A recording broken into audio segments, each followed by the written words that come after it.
Welcome to our live stream of high school sports.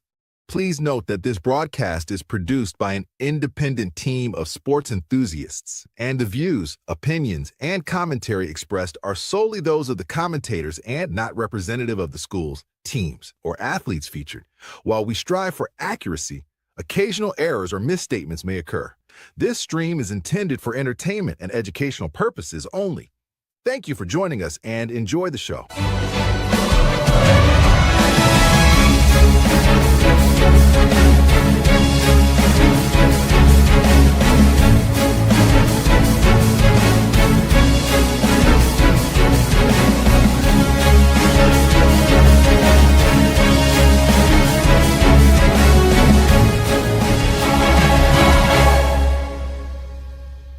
Yeah, come on, let's go. Hey, you ain't never seen nothing like this. Ain't no telling how it might get. It's the hypest right here. High school sports at its finest. So many highlights, you have to rewind it. Hey, Stream City, let me just remind you. The heart of a lion, the team full of fighters. So many stars on the field, it'll blind you. They're giving everything they got till the time's up. Yeah, legends in the making. History is made. We just getting started. You ain't seen a thing. YSN, gotta know the name. They gon' bring the flames, they gon' do their thing. Take it to another level, don't hold back. High school, got a passion and we show that. Got the drive and you know they got the heart. Number one spot for your high school sports. Let's go for the win. Hey. And welcome into the Joe Dickey Electric Scoreboard. Mike Ackelson along with Anthony Hartwig. And week 8 did not disappoint. Wow, we had a couple of just fantastic games. One that goes right down to the wire, roll the dice, and wow, Arrowhead Stadium was rocking. We're going to get to the scoreboard real quick. We'll run through the scores first. Eric Hughes set to join us. He had a fantastic game in New Middletown tonight, so we'll get there pretty quick. I'll start it off. West Branch, hey, they were up big. They hold on to beat Alliance 34-28. Beaver Local falls by a touchdown to Indian Creek. McDonald, no problem with Camel Memorial 47-6. And Grand Valley shuts out Cardinal. And then we go to East Palestine as they get the win 50-14 over Latonia. East, in a very good matchup with Struthers, does hang on for the comeback win, 14-12, the final score there. Canfield all over John Marshall as they win 49-0. And then last but not least, Crestview gets the win 53-8. Sorry, it's 53-8 for Champion. All right, East Liverpool falls to Edison by 2 touchdowns. Another great game. Hoban, a winner over Glenville, 12-9. This game was 9-5 at one point. It looked like a baseball score. Boardman blanking Howland tonight, and it is Liberty over LeBray, 34-28. LeBray giving Liberty a little bit of a scare, though. A little bit of a scare. Fitch is able to run away with this one, 21-12 over McDowell over in PA. Erie McDowell making the trip over to Fitch. Falcons play good hosts. St. John is a 35-0 winner over Matthews. We have Southern falling to Lisbon 56-7, and then Hubbard gets the win over Lakeview 42-0. Springfield, a winner at home over Mineral Ridge, 19-7, and that was a big game for the Tigers. That one's going to bring a lot of computer points. South Range gets back on track as they absolutely let out 2 weeks of frustration on Niles, 62-0. And a fantastic game over in District 7, the WPIAL. North Catholic in overtime beats Beaver 49-42, and possibly the game of the year here in our area. It is Gerard. Rolls the dice, goes for 2, and then comes up with an interception deep in their zone to hold off Poland 29-28. What a game. We'll talk about that game a lot more later. I'm sure McAfee will hop on, but it could be the game of the year. Last week we had a couple of really good ones, but this lived up to the hype, that's for sure. We go back into the EOAC where Columbiana all over Wellsville, 54-6 the final score. United was in a close game early. It was 7-7, but then they put the gas pedal on and they win over Valley Christian, 49-13 the final score there. Salem travels to Carrollton, and their offense travels with them as they win 48-20 over the Warriors of Carrollton. And then last but not least, Pymontree Valley all over Wyndham, 44-0 the final score there. Edgewood beat Conneaut 49-14. Garrettsville Garfield all over Newton Falls tonight, 56-0. And how about this? This was a great game. Lowville defeating Jackson Milton by 3. And Louisville, they fall to Green tonight by the final 27-14. Yeah, those Federal League teams are no joke, and Louisville has a couple of them on their schedule. That one, a tough one for the Leopards for sure. How about Mohawk? The upset of the day as they take on previously undefeated Western Beaver, and they win that by a final score of 49-20.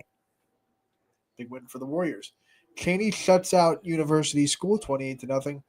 Brookfield and Southeast, this was some bonus coverage. Yeah. 44-20, the Warriors get the win over the Pirates. And then Orange falls to Hawken 49-7 to round out our scoreboard. Wow. Good week. So we're not going to waste any time. We want to get Eric Hughes in here because he got to see an absolute great ball game out at New Middletown tonight. Eric, you got a front row seat for that one. And I'll tell you what, a lot of people thought Mineral Ridge was going to go in there and have their way, but Springfield said, not so fast, my friend. Yeah, I mean, throughout the year, people have been saying Mineral Ridge is coming, McDonald's coming. MVAC's guard's up for grabs, but I even said early in the broadcast, this conference still belongs to Springfield until someone proves them otherwise. And Springfield, they got a big win tonight. Yeah, they certainly did. And did you watch this game feeling like Springfield felt like they were kind of disrespected by all that talk about the Week 10 matchup between McDonald and Mineral Ridge?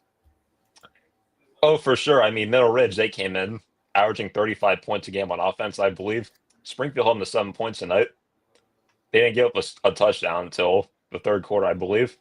Offense, the offense a little bit hit or miss tonight, but again, going up against a really good Mineral Ridge team, but they made the plays they needed to in the end to win. I'll tell you what, it's a big, big win for them. And what looms next week is they can really throw this conference into chaos when they take on undefeated McDonald. Yep, that's going to be a big game. I remember last year was kind of the same thing. McDonald, people thought maybe they had a chance against Springfield. And I think Springfield beat them pretty easily in that one, if I'm not mistaken. But again, different year. McDonald, they brought a lot of guys back from last year.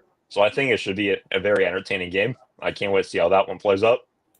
Yeah, now Mineral Ridge is going to be the biggest Springfield fans ever because if they want any chance to come away with a little bit of a piece of that MVAC, they need Springfield to do their job and knock off McDonald next week before they see him in Week 10. Eric, when you talk about that Mineral Ridge offense and what they've been so good at running the ball, what were some of the things that Springfield did so well to stop it and neutralize that Rams running game? Springfield, they dominated the trenches this one. That's where it always starts on both ends of the ball. Dominate the trenches, you'll have pretty good results, and that's what they did tonight. It wasn't easy for the Tigers at points in the game. First two possessions, they were backed up in their own territory. They got a turnover on downs, and then they had an interception on the next drive. And then right before halftime, they get a big sack as time runs out. They gave up that one touchdown third quarter, like I mentioned, but after that, the defense locked in, didn't allow any more points. Who impressed you with Springfield? Ooh, there's a couple guys, honestly, but I'm going to have to go with, trying to think of that, Matt Weimer. That's who it was. On the touchdown drive in the first quarter, he had 4 catches, and he took the last one in for a touchdown, and he had a couple of other big catches throughout the night. And then the defensive lineman, I forget his name.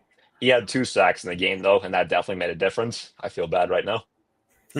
But Sorry, I will say this. I will say this, though. Chase Moore from Mill Ridge, he had a great game, though. He had 2 sacks himself, and he also blocked the PAT. I'll throw that out there as well.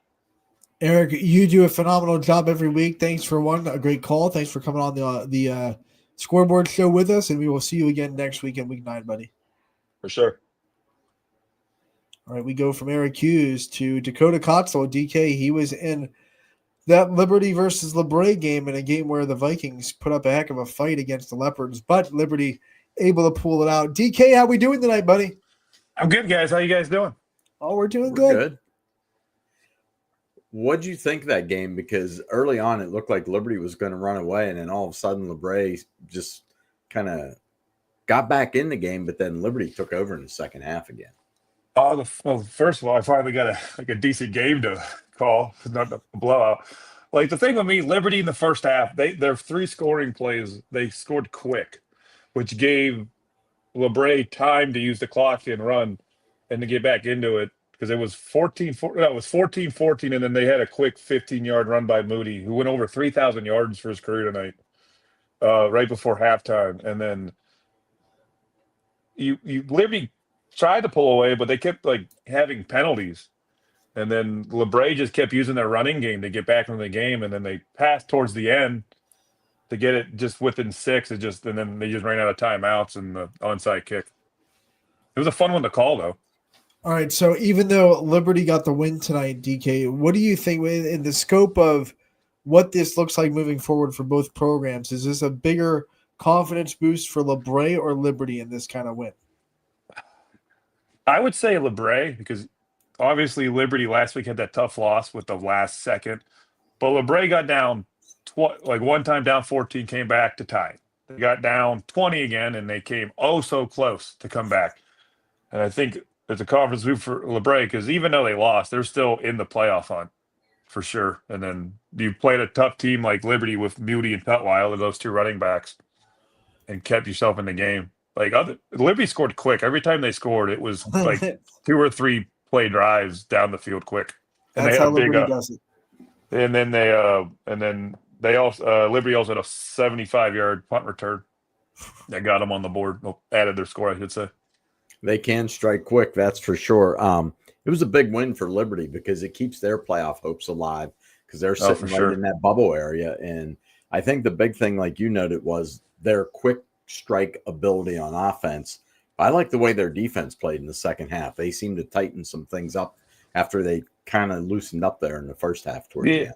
In the first half, the run LeBray got they could run the ball over Armstrong and Dylan Bate and who was the other guy? Zach Freeman had a little bit, but in the second half they had a run as well. But obviously LeBray had to go to the air to get back in it.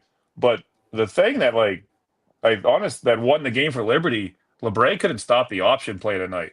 And then up at Liberty, Coach Elliott, he sits up in the booth, but he was like right next to me the whole game. So you could hear what he was saying. I mean, that's just the setup I had. And he was like, "Can we stop the option?" That was kind of like Liberty used that to their advantage tonight. And obviously you have Moody took all the snaps tonight. He kind of played quarterback and then Tutwiler. So they used that to their advantage. And then, only winning by 6. Because at first, like you said, it was going to be like a blowout, and it was a 6-point game. Coach Elliott asked a question, and Liberty said, "No, you cannot," and we are going to keep doing it. Give us a couple of players that stood out for you tonight. Who are some players of the game? Well, Dwan Moody of Liberty, out of their 100%. 5 touchdowns, he had 4 of them, 3 offensively. No, 5 touchdowns. He had 4 of the 5, 3 offensively, 1. I'm looking at my notes. And then 1 on the special teams on the return. And then Ethan Armstrong for LeBray. He scored 3 of the 4 touchdowns for LeBray. And then I'll give Dylan Bate a shout out for LeBray. He got a touchdown on his birthday. We love Easton Armstrong. He's a dog, and I'm not shocked at all that he had a good game. DK, thank you so much for a great call and coming in and talking to us on the Scoreboard Show. We appreciate it, and we'll see you again next week. All right, buddy? All right. Take it easy, guys. Thanks. All right. Have a good night. All right. Now, I know we see you, Logan, in the background, but Chris Ziegler and Greg McAfee, I think they're calling in from the parking lot. Yeah. So we want to be stewards of their time and make sure that we get them live from Arrowhead. So we will get them, and then we'll come back to you, Logan. I see the thumbs up. Thanks, buddy. All right, here we go. All right. The game of the night, boys. What's up, guys? How we doing? Can you hear us good? Yeah, can you hear us? Oh, yeah, 100%. We're good. All right. What a game. What a game you guys had. Oh, I mean, I think Chris said it best. We don't have any other words than wow. I mean, just a back and forth battle, everything we really expected. And obviously, Gerard goes for 2 after scoring late. And, I talked to Pat Pearson after the game, and I was like, did you guys decide, when did you decide you're going to go for 2? He's like, as soon as Poland scored, I went down and talked to my offensive coordinator, and we knew we were going to march down the field, go for 2, win the game. That's exactly what they did. All right, so you asked Coach when he thought he was going to go for 2. You Yeah. guys, as broadcasters, when did you kind of get the feeling that Gerard might just go for 2 in this instance? But it's funny you say that, Ant, because I said to Greg uh, during a timeout, I said, if they score here, do they go for 2? And he looked at me and goes, I was thinking the same thing. And and they did, and we just couldn't believe it. And we weren't really surprised because of the momentum they had on offense, the ability of A.J. Pearson to run the football, and you figured from 2 yards out, he's going to get the blocking to do it. It's just a matter of his athleticism can get him to the goal line because Poland's defense really played a good game all night long. The one thing that impressed me was each team took jabs at each other. And I said this was kind of like a big heavyweight fight coming in here, and Gerard just happened to have the ball at the key moment. I loved what they did on the final 1 minute and 11 seconds. They only rushed 3. They covered, and then all of a sudden they would bring 2 guys out of nowhere to put pressure on the quarterback. Yeah, I mean, it's like you were in the press box with us, Mike. I mean, we were talking about how it was just a boxing match all night long. One team would throw a haymaker and the other team would throw a haymaker. But, obviously Poland's last drive, when Vito Kamara entered the game there, I believe in the third or early in the fourth quarter, they really leaned on the running game. And, going into that last drive, we were curious at, how they were going to move the ball offensively. Obviously, it was a situation where they needed to pass. And Gerard just kind of dropped back in the secondary, brought a little bit of a rush, and allowed Kamara to kind of dance around the pocket, eat time off the clock, and obviously came up big with a couple big plays. I want to talk about Gerard's last drive because it didn't start great. They had a 3rd and 7 that was looking like they might be put in a 4th and medium situation, or maybe even a 4th and long situation if that play doesn't go well. But Pearson hits a little slant pattern right into it, like a 9 or 10 yard catch for a first down. And then from that play on, it seemed like Gerard had all the momentum, and every pass they hit was 12 yards, 10 yards, 11 yards down the field. What do you think that play did for that drive? You're talking about the one to Algiers? Yes. Yeah, the 3rd and 7 that picked up the first down. Oh, yeah. I mean, they just started kind of rolling after that. I mean, I talked to AJ kind of earlier in the year after his big week 1 game, and I talked to him about Joey Algiers specifically, and it was like, we've grown up together. We're best of friends, so they obviously have a pretty good relationship, pretty good rapport.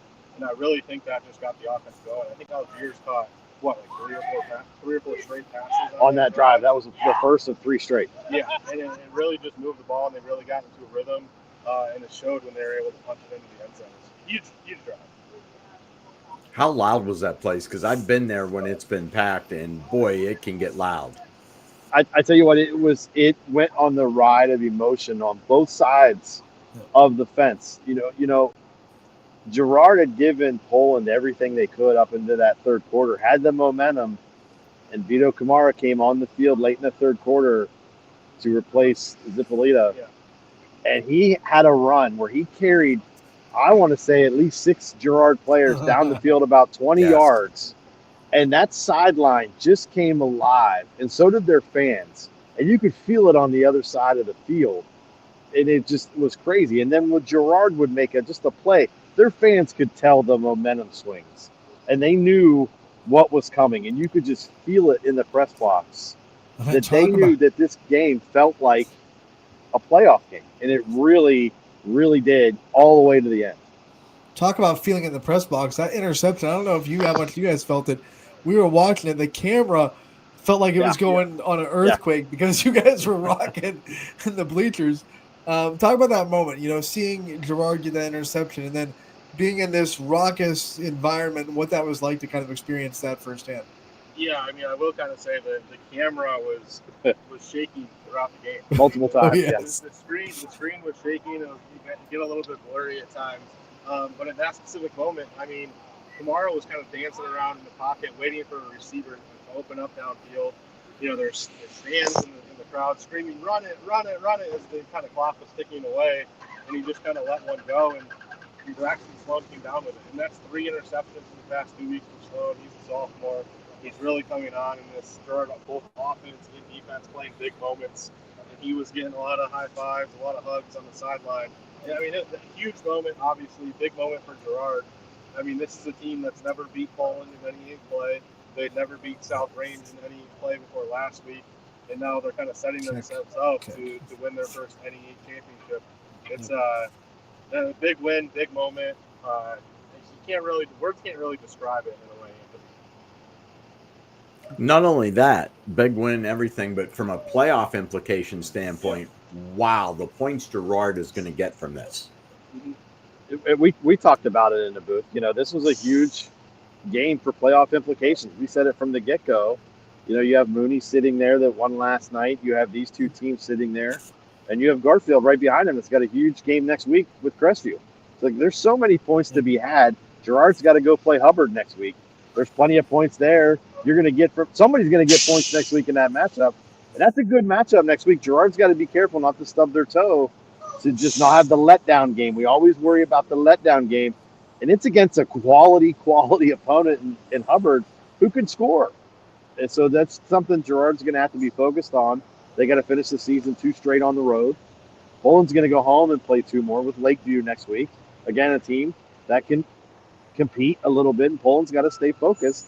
And that defense has got to come to play next week, just like they did tonight, really, on the Poland side. That's one thing I want to touch on real quick. Is that defense for Poland tonight really played their butts off. Right? They kept the game close. They only give up 13 a game, and they proved why tonight. The first half stand right at the goal line, right before the half. Probably one of the hardest hits I've seen on defense all year long. Both of us couldn't believe the hit that was put on Pearson right at the goal line. And really, that was just the caveat for this Poland defense. Got a big turnover that we couldn't believe in the second half to spring their offense forward. So hats off to that team. And yeah, next week could very well decide the 1 seed in Region 17. Oh. Mooney has a big game with South Range. They'll get points from. They had a lot of points last night for going up and beating Warren Harding, a very up division team. So next week, it really could be 1 seed on the line between those two teams right there, in Girard and Mooney. So we're excited for it. I know you guys are too. We have to get to our next announcer. We want to let you guys get out of that parking lot. Yeah. We hear the buses coming. We don't want you to get boxed in. Yeah. So awesome call, guys. We got Thanks, to hear guys. a lot We of you appreciate it. tonight. Awesome call in that game. You guys had a great one to call. Can't wait to see where McAfee's putting his hand up to throw it in for the ring next week.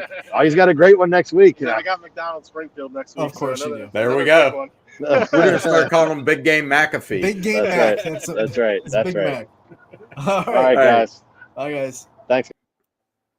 All right, Chris Sigler and Greg McAfee, they were both on the call for that wonderful game at Arrowhead Stadium between Girard and Poland. Girard getting the 1-point win with a 2-point conversion with about 1 minute and 11 seconds left on the clock. So we go from that to our buddy Logan LT. He had the call in Struthers as East came to town, pulled off a comeback victory, 14-12. Logan, what are we doing? How are we doing, buddy? Another week, another close game. I mean, wow. It was a great game from the start. East scored on their first drive, and I kind of thought that was going to set the tone for the game. And credit to the East Golden Bears entire team tonight, offense, defense, and special teams.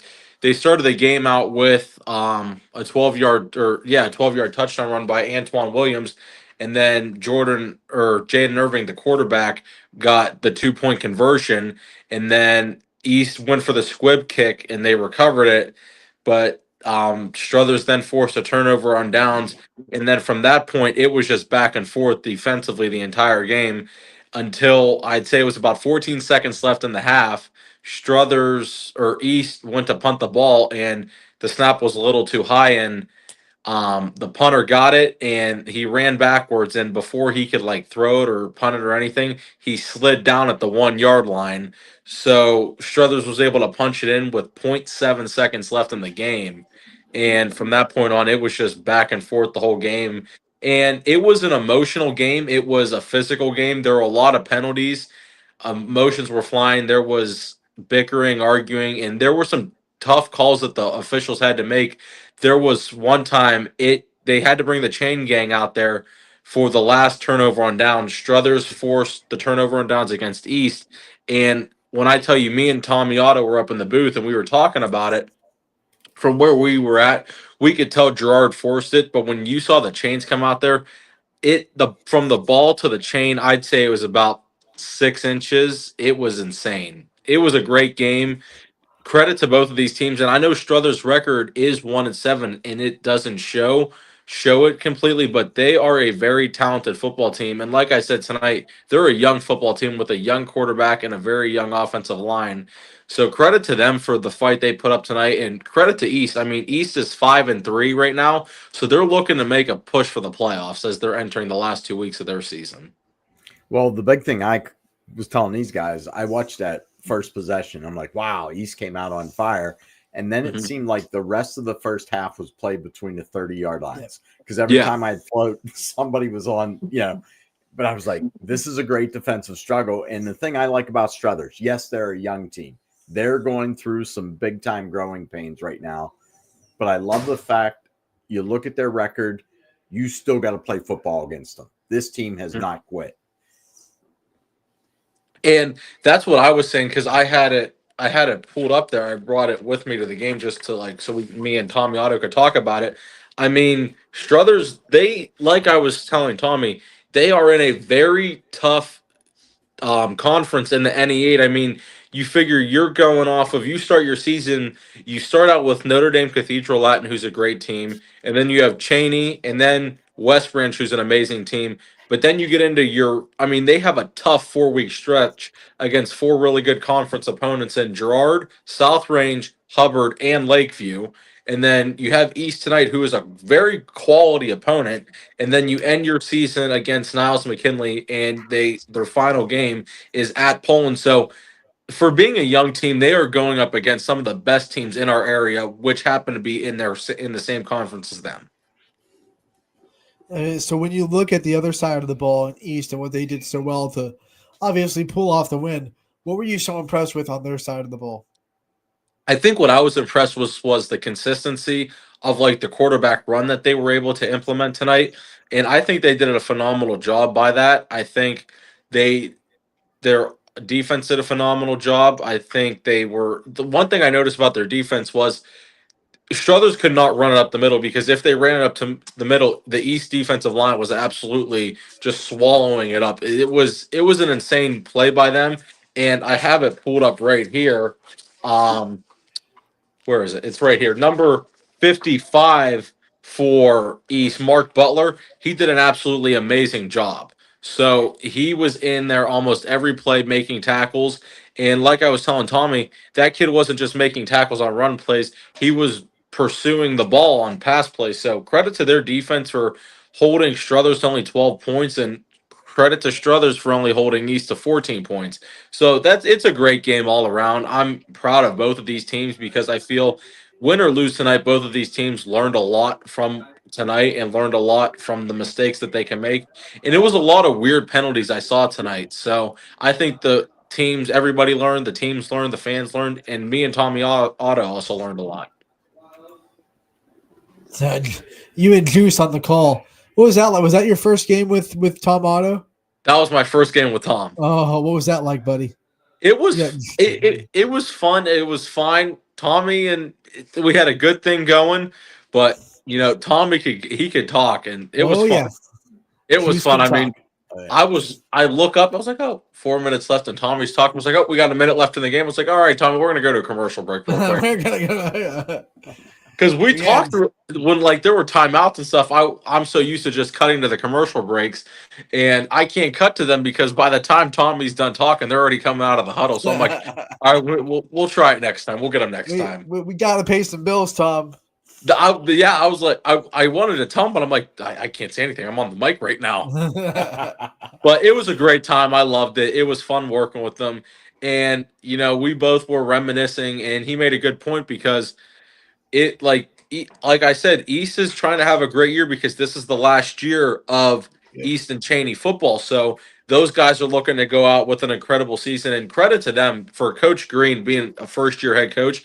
5-3 with an East team is not bad, and they lost to Poland, they lost to Howland, and they lost to Beaver Local. So I mean, you figure you lost to really good opponents, but you beat Whetstone, you beat Clearview, you beat JFK, you beat Shaw, and then you beat Struthers tonight. So there's a real possibility they could end up finishing the season 7-3. That would be phenomenal for East. Cheney having a good year too. They got the win tonight. So both those teams, I think you're right. I think there's a factor of let's go out with some pride. This is our last year of football for Cheney and East. Let's make sure it's a good one. And that's a good point.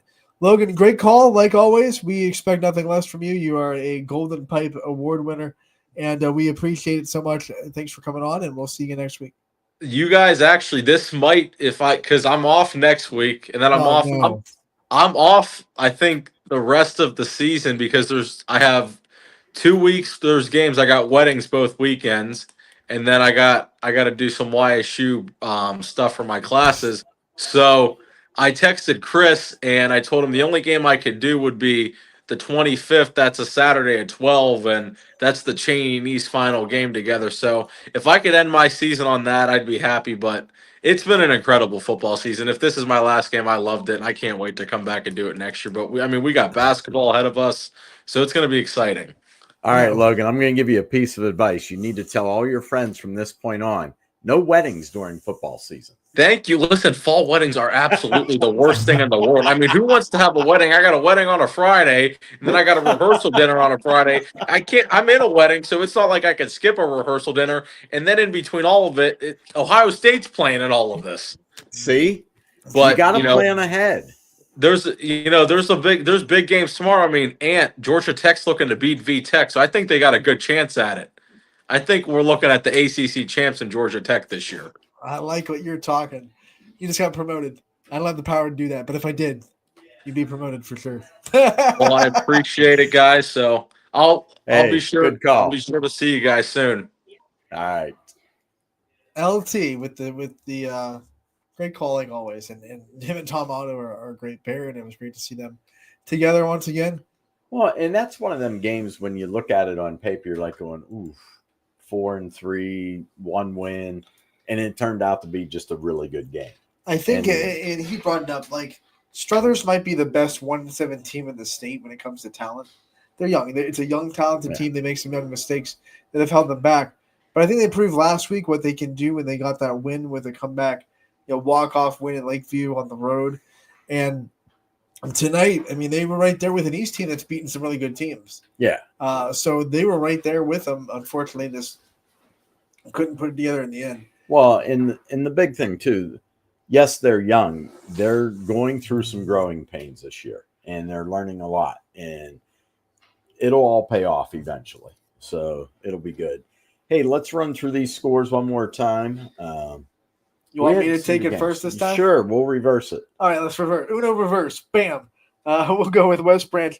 Got a bit of a fight from Alliance, but the Warriors hold on, and they prove that they have the winning championship mentality. 34-28, the final score there. Beaver Local also fights very hard against undefeated Indian Creek on the road. Very impressive game for Beaver Local, but the Redskins end up with the win. 35-29, the final score. McDonald does not have any problems in a trap game or anything like that with Campbell. 47-6, they win over the Red Devils. And then Grant Valley all over Cardinal, 48-0, the final score. East Palestine bounced back from losing their first game of the season with no problem at all as they beat Latonia. And then as we were talking about East, 2 points better than Struthers tonight. That was actually a very good defensive football game. Canfield continues to show the way as they blank Cleveland John Marshall 49-0. And Crestview all over champion this evening 53-8. We go to East Liverpool. They played Edison. It was a good game, but the Wildcats get the win 34-28. Hoban and Glenville playing a very defensive team. This is 9-5 for a while. We had a Dolly Parton special on the scoreboard, but Hoban gets the win with a 99-yard touchdown to take the lead 12-9 from Mr. Feaster. Braden Feaster gets that big run for the Knights. Boardman all over Howland, the AAC rivalry. 42-0 Spartans over the Tigers. And then although LeBray gives Liberty a little bit of a scare, the Leopards, Cardiac Cats, escape 34-28 over the Vikings. Austintown Fitch was in a dogfight tonight against Erie McDowell, and they come away the winner 21-12. This was a great defensive game. Yeah, that defense for Fitch still the real deal. St. John shutting out Matthews 35-0. Lisbon travels down to Southern Local and comes away with a win 56-7. And Hubbard pitching a shutout over Lakeview. How about one of the surprises of the night for some people? Other people Like Eric Hughes, maybe not so much. He said he expected this. Springfield gets the win over Middle Ridge at home, 19-7 to, for now at least, knock off the hopes of Middle Ridge for getting that MVAC championship. South Range takes out 2 weeks of frustration on Niles, 62-0. The Raiders win on Hall of Fame night. Beaver and North Catholic play a thriller in overtime, but Beaver falls 49-42. Just couldn't get that last possession into the end zone. Got to the 3-yard line, and they got stopped. And then Girard wins on a 2-point conversion, 29-28, with about a minute left to take down Poland and take over first place in the NE8. That was an awesome football Yes. game. I mean, there's no other words for it. Those guys, Siggy and McAfee, had a front row seat for that. That place was absolutely rocking. What a ball game. As a fan, I was just kind of rooting for overtime just for more football. 100%. You know? 100%. I was getting ready to say, can you smell something? Because I was kind of hoping I could say overtime. And then Gerard went and overcooked the overtime and said, you know what? Skip it. We're going to win right here. They rolled the dice, and, hey, it paid off. And you got to give Coach Pearson all the credit in the world. Yep. Like, he went for the win, so can't beat that. Columbiana at home tonight, all over Wellsville, 54-6. United, 49-13 over Valley Christian. Salem goes on the road.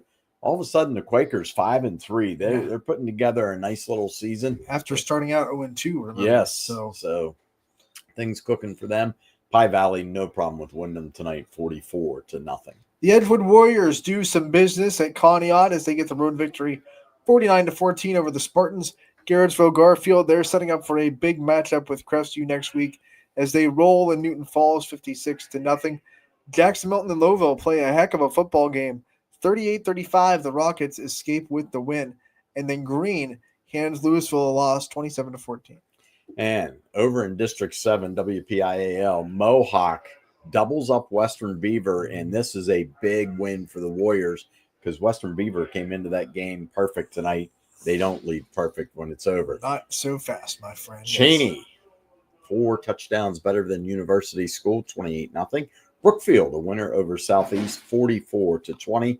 And Hockin, a winner over Orange, 49-7. So some great games tonight.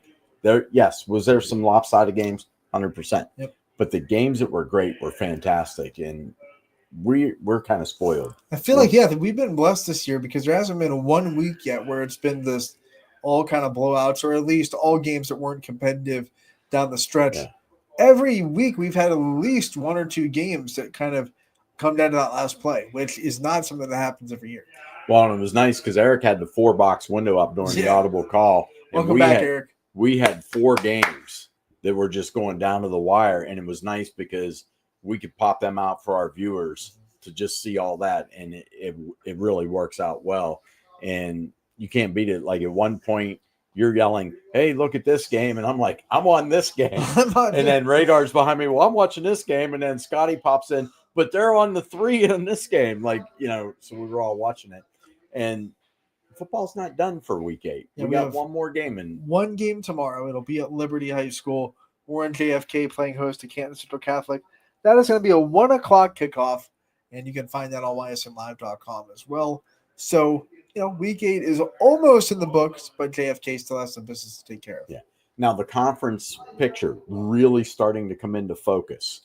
But next week is probably your ultimate trap week because Girard comes off a big win. Well, you have a rivalry game against Hubbard. Oh, by the way, Poland can't afford to let down against Lakeview. That Lakeview team will come to play. Yep. They're going to smack you in the mouth. And you just look at things the way they're starting to shape up. You take a look at other divisions, Crestview, Garrettsville, Garfield next week. Fantastic game. West Branch wants to keep rolling. And then Canfield. Springfield has McDonald. Yeah. All of a sudden, with the Springfield win tonight, that turns into a very intriguing game as well. Yeah, and when you look at that game next week, and I believe here, I'm going to pull it up real quick. Springfield will go to McDonald, okay? So you got to travel. Not that big a deal. But if you look at after a 1-2 start, and then the Waterloo game was canceled. Right. Springfield has really rebounded off of that extra bye week. They right used there. the bye well. They did, because they haven't lost since that. And it was funny, we're watching that game, and I remember you said to me, hey, it's scoreless after 1. And Mineral Ridge had a couple chances. Yeah. They were turned away down there. Turnover on downs, I think interception down there as well. Yeah. So Mineral Ridge had their chances. Springfield absolutely came to play, and it was a good one. And then, you look at games that are coming up, Division II for Fitch. And this is not official, but looking at Fitch right now in Division II, if tonight was the last week, they would have a bye. They would be the 4th seed in Region 5. But don't want to get so far ahead, because they've got a couple of big games looming. They have the annual game against Boardman. That is a big rivalry. Throw out the records. And Boardman, who comes into that game 4-4 next week, this makes their season. If they can knock off Fitch, because that will totally set that up. And what's hard about that game, if you're Fitch too, you don't know what Boardman's going to show up, because we've seen Boardman show up and look extremely good. And we've also seen Boardman show up and look not so good. So what Boardman, it's hard to scout a team that's kind of inconsistent like that, because you're like, what are we expecting? What are we expecting out of Boardman?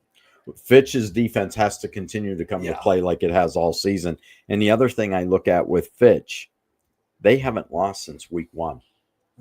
They have won every game since then. Now, you finish with rivalry game against Boardman, and then you play that one team that always seems to show up, whether it's week 10 or week 1 of the playoffs, Warren Harding. So it's right there. Like, they have 2 massive games laying in front of them. Such a defensive battle. We saw what Warren Harding's defense was all about last night against Mooney. Yeah. Holding the Cardinals to 7 points, but Cardinals defense up for the task as well. So that Fitch and Warren Harding game, that's going to be a big defensive battle. Yeah. Then on Mooney's side, talk about them. They have next week, and that's it. They have a bye week 10. If they beat South Range, probably lock in a bye in the first week of the playoffs. Mooney would be off for 2 consecutive weeks before they play their first playoff game. Well, and speaking of that, Region 5 or Division 5, Region 17, unofficially, Mooney is the 1st seed right now. And Girard is 2nd after their win. Poland drops to 3. Oh, by the way, Garfield's 4. I think that's 4 YSNs. I think Mooney is 1 makes it. You go and win. Warren Harding's a big division. What did 2? Yes. Division 2 school. Division 2. So if you're in Division 5, you beat a Division 2. You're gonna get a lot of points for that. Now, what would really help South Range is if somehow you beat Mooney next week. You steal one. Yeah, you can absolutely really help out your season, because it's in South Range. That's a tough place to play. Despite what Girard did last week, it is a tough place to play at South Range. So it's going to be a very interesting game between 2 teams that really need a win to kind of secure their spot in the playoffs, because you don't know the way the other teams are playing. If Mooney drops that game, they might drop all the way out of the top 4. They could, and that's just the way it looms, because when you look at it right now, it just says they're guaranteed to be in the top 8. They clinched the playoff spot, so they are in the playoffs for sure. So, seeding is still TBD, of course. Yes, you know how that works. Apparently. So, but hey, we want to thank you for tuning in to the Audible Call tonight. We love the way we do it now. We just set it up. We let our guys make it. Anthony, we like to come in and talk a little bit here and there, but we don't want to interrupt the flow of that. And I think that's the big thing why we go game to game to game to game. And it really lets us show some things off.